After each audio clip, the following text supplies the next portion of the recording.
C'est une mère de bouclier, de l'anneau du sorcier, Tom Dix, écrit par Morgan Rice, lu par Caroline. Westmoreland.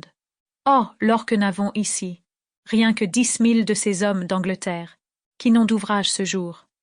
Henri V. Non, mon beau cousin.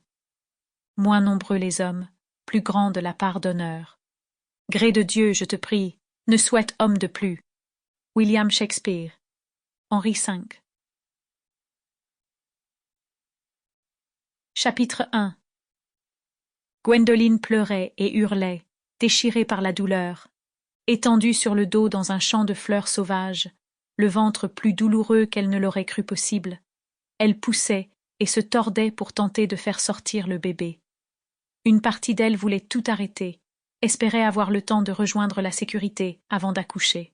Toutefois, au fond d'elle, elle savait que le bébé allait arriver d'un instant à l'autre, qu'elle le veuille ou non.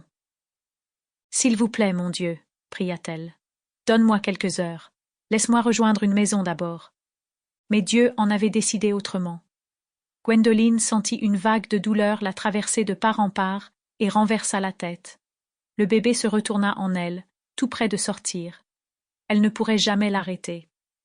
Au lieu de lutter, elle se mit à pousser, en se forçant à prendre de grandes inspirations, comme les sages-femmes le lui avaient demandé.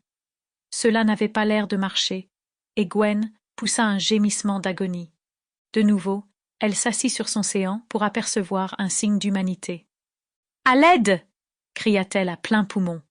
Aucune réponse ne vint. Gwen demeura allongée seule, au milieu d'un champ, loin de toute vie, son cri perdu entre les arbres et emporté par le vent. Gwen voulait se montrer forte, mais elle était terrifiée. Pas vraiment pour elle, surtout pour le bébé. Qu'arriverait-il si personne ne la trouvait? Même si elle finissait par accoucher toute seule, aurait-elle ensuite la force de quitter cet endroit avec son bébé? Elle commençait à penser qu'elle mourrait ici avec son fils.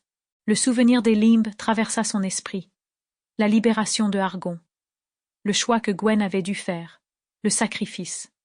La terrible décision qu'elle avait été forcée de prendre. Son bébé ou son mari. En se rappelant son choix, Gwen se remit à pleurer. Pourquoi la vie demandait-elle toujours des sacrifices? Gwen retint sa respiration quand le bébé s'étira dans son ventre. La douleur lui transperça le corps du crâne jusqu'aux orteils.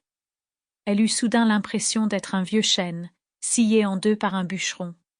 Elle renversa la tête, le regard tourné vers le ciel, et la bouche ouverte sur un cri.